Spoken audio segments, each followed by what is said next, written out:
Bismillahirrahmanirrahim. Assalamualaikum warahmatullahi wabarakatuh.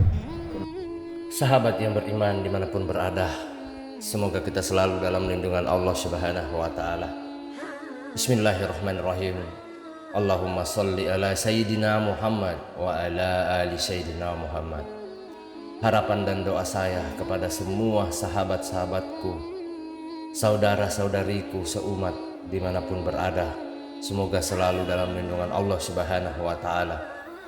Harapan dan doa saya kepada semua sahabat-sahabatku, semoga selalu dalam lindungan Allah Subhanahu wa Ta'ala, dilancarkan rezekinya dan dipanjangkan umurnya. Amin ya rabbal alamin.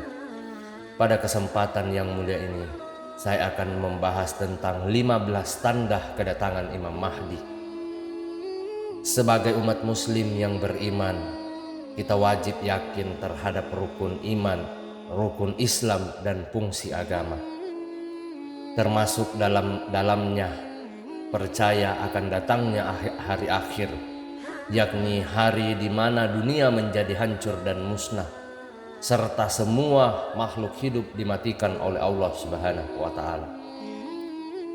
Kiamat menurut Islam tidak terjadi secara serta-merta, namun diawali dengan berbagai macam-macam tanda. Salah satu tanda kiamat besar adalah datangnya Imam Mahdi. Imam Mahdi bukanlah sebuah nama, melainkan gelar yang mana Imam berarti pemimpin dan Mahdi berarti orang yang memperoleh petunjuk.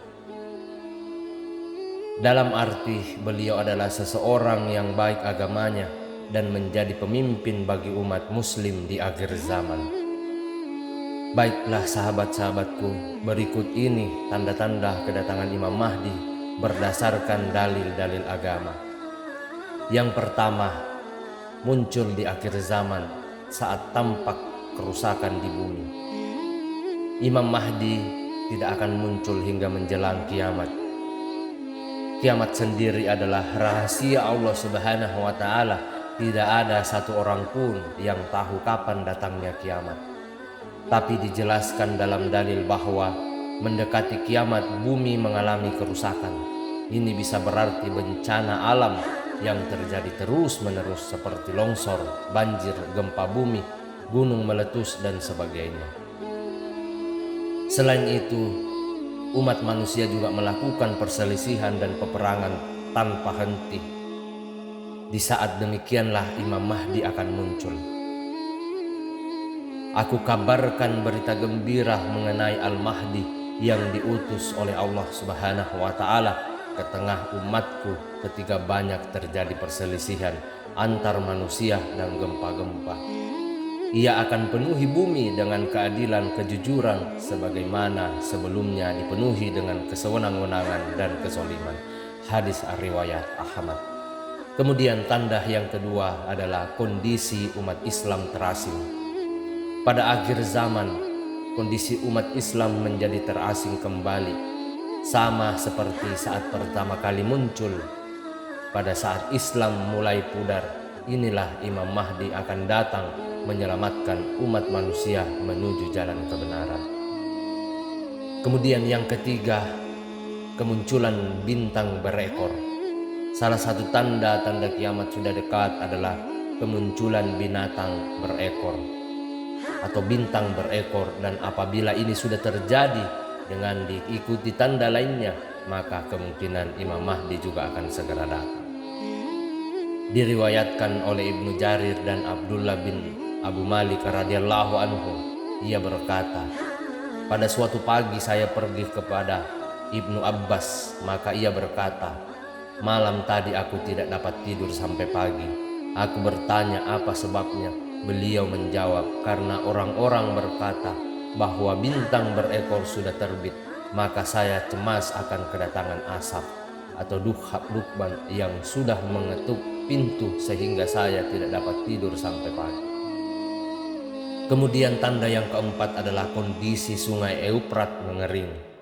Dalam suatu riwayat Muslim dijelaskan bahwa tanda menjelang kiamat menurut Islam adalah kondisi sungai Eufrat mengering dan peperangan terjadi di mana-mana. Sudah dekat suatu masa di mana sungai Eufrat akan menjadi surut airnya, lalu ternampak perbendaharaan daripada emas. Maka barang siapa yang hadir di situ, janganlah ia mengambil sesuatu pun daripada harta itu. Hadis riwayat Bukhari dan Muslim.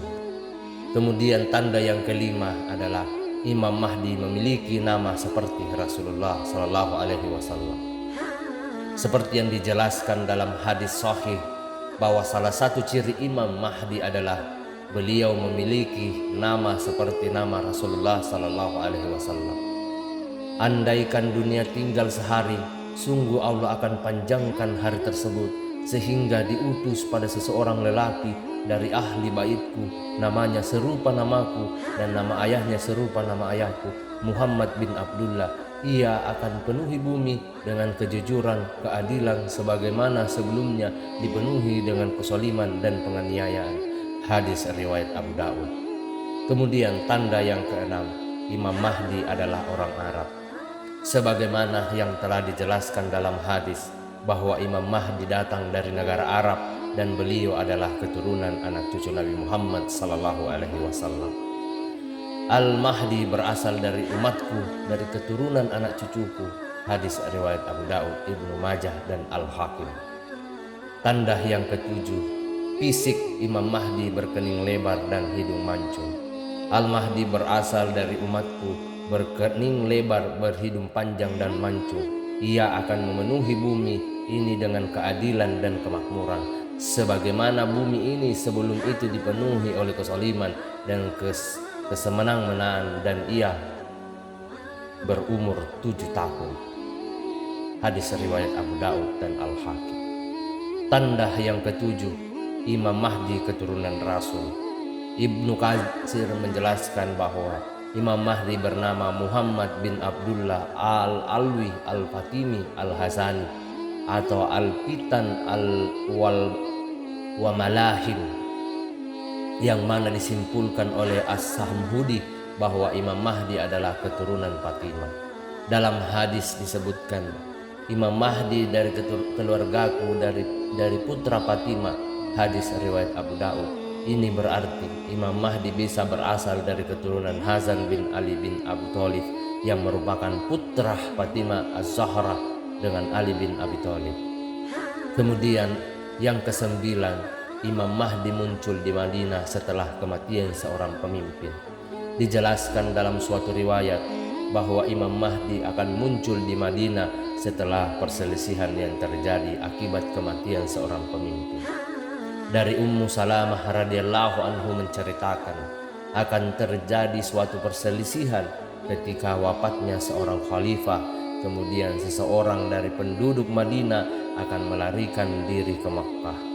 Orang-orang Makkah pun mendatanginya dan membawanya keluar, sedangkan ia tidak menyukainya, lalu membaitnya di antara rukun dan makam. Sahabat yang beriman dimanapun berada. Kemudian pertanda yang ke-10, yaitu Imam Mahdi muncul membawa harta kekayaan berlimpah. Pada akhir zaman akan muncul seorang khalifah yang berasal dari umatku, yang akan melimpahkan harta kekayaan selimpah-limpahnya, dan dia sama sekali tidak akan menghitung-hitungnya. Hadis riwayat Muslim dan Ahmad. Kemudian pertanda yang ke-11, berjuang membangkitkan agama Islam.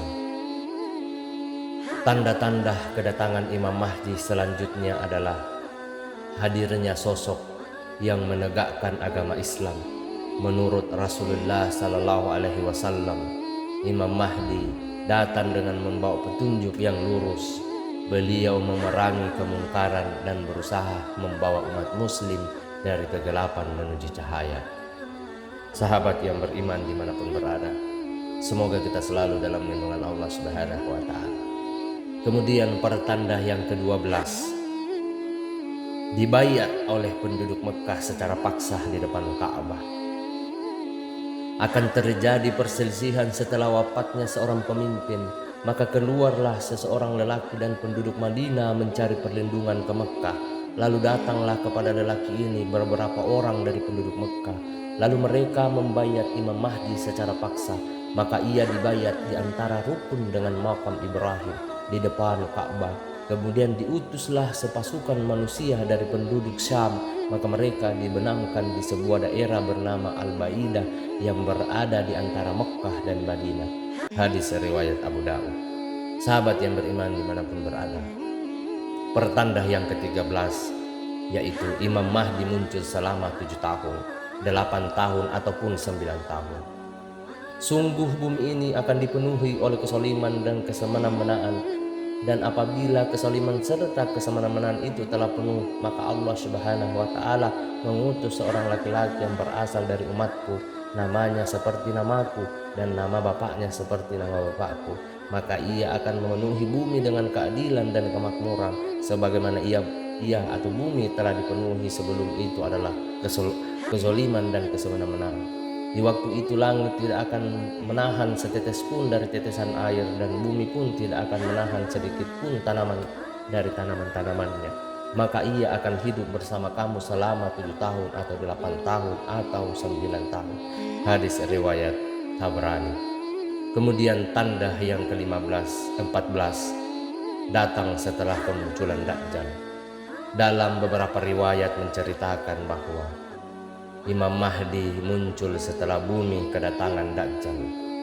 Dajjal adalah manusia dari turunan Adam alaihissalam yang memiliki kekuatan luar biasa. Ia berjalan ke seluruh penjuru bumi untuk menebarkan fitnah kecuali kota Mekkah dan Madinah yang tidak bisa ia masuki. Sebuah hadis menjelaskan bahwa Dajjal keluar dari kawasan Iran Timur. Kemudian pertanda yang terakhir adalah 15, yaitu diikuti turunnya Nabi Isa alaihissalam. Sahabat yang beriman dimanapun berada, kemunculan Imam Mahdi di bumi nantinya akan diikuti oleh turunnya Nabi Isa alaihissalam dari langit. Keduanya akan berperang menghancurkan kezoliman dan melawan Dajjal. Lalu Allah Subhanahu wa Ta'ala menjanjikan kemenangan terhadap mereka. Kalian perangi Jazirah Arab dan Allah beri kalian kemenangan. Kemudian Persia atau Iran dan Allah beri kalian kemenangan. Kemudian kalian perang Rum dan Allah berikan kalian kemenangan. Kemudian kalian perangi Dajjal dan Allah berikan kalian kemenangan. Hadis riwayat Muslim. Setelah wafatnya Dajjal, umat Islam menjadi semakin kuat.